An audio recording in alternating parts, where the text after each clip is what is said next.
berdasarkan bukti-bukti ya 4 tahun yang lalu, Mbak. Lah oleh karena itu Saka sekarang ditentukan sebagai tersangka. Kalau toh katakanlah sebagai tidak mengakui, ya itu wajar. Karena dalam setiap pemeriksaan seorang tersangka itu nggak akan mengaku, kan? Oleh karena itu kalau kita lihat dalam hukum berlaku asas non-incrimination bahwa keterangan seseorang tidak bernilai. Demikian juga kalau kita lihat dalam Kitab Undang-Undang Hukum Acara Pidana pasal 66 keterangan tersangka terdakwa untuk dirinya sendiri. Oleh karena itu Polda tetap jalan sesuai dengan bukti yang ada. Kemudian yang kedua saya kira masih ongoing proses karena jangan sampai juga menjanjikan 3 tapi ternyata baru 1. Ini suatu proses yang masih berjalan. Sebab saya katakan dokumen-dokumen itu ada 3 DPO tadi, sehingga terlalu dini kalau hanya menunjukkan 1, gitu Mbak.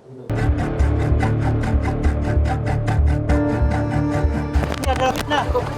Kalian jadi saksi jika saya ada apa-apa. Saya rela mati, Pak. Memukul korban Rizky menggunakan balok kayu, lalu memperkosa korban Vina dan membunuh korban Vina dengan cara dipukul menggunakan balok kayu. Peggy Setiawan alias Peron, buronan kasus pembunuhan Vina dan Eki, kini terancam hukuman mati. Polisi yakin betul Peggy adalah otak pembunuhan Vina dan Eki berdasar keterangan saksi dan sejumlah bukti yang diperoleh. Salah satunya adalah STNK motor yang dipakai pelaku saat melakukan aksinya Agustus 2016 lalu. Saksi juga mengungkap bahwa Peggy adalah orang yang menyuruh dan mengejar korban dengan sepeda motor dan memukul dengan balok kayu. Peggy juga yang memperkosa dan membunuh Vina. Jadi memang PS merupakan otak pelaku. Jadi ketika mereka kumpul-kumpul sesama geng motor, karena mereka dibilang monreker, mereka manakala ada kelompok ekstasi yang lewat di jalan itu, mereka sering lempar dengan batu. Itu yang terjadi. Nah, pas ada kejadian, APS mengajak salah satu tersangka lain untuk mengejar korban ini, yang dia sampaikan bahwa ada masalah dengan itu. Kejar.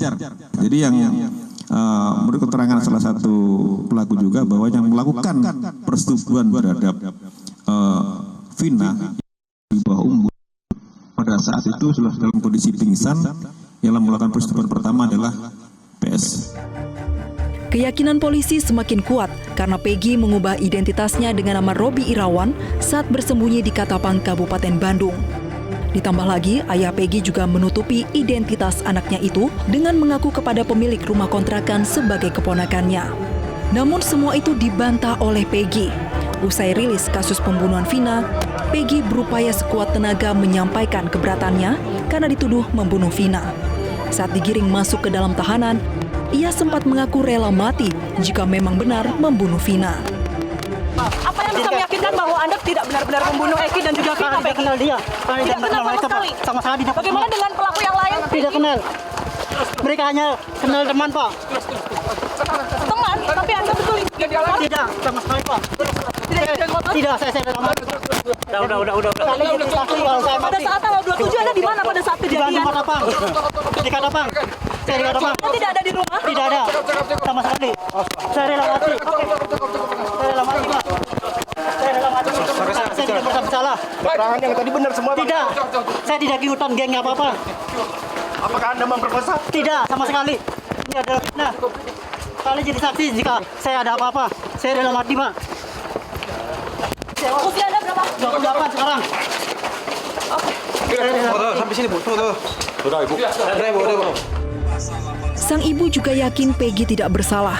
Kartini pun menyalahkan Aep yang dianggap memberikan kesaksian palsu yang merugikan putranya. Saya nggak terima, karena anak saya tidak bersalah sama sekali.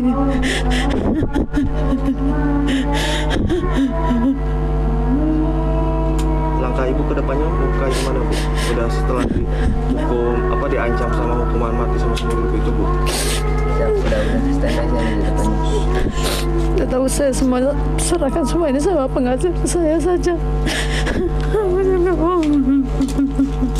Ibu akan terus berjuang ya, Bu? Ya, saya akan terus berjuang demi anak saya yang tidak bersalah apa-apa. Ayah, kamu tega dengan kesaksian palsu itu. Film layar lebar yang mengangkat kasus pembunuhan Vina dan Eki di Cirebon tahun 2016 membuat kasus yang mandek selama bertahun-tahun ini dibuka kembali.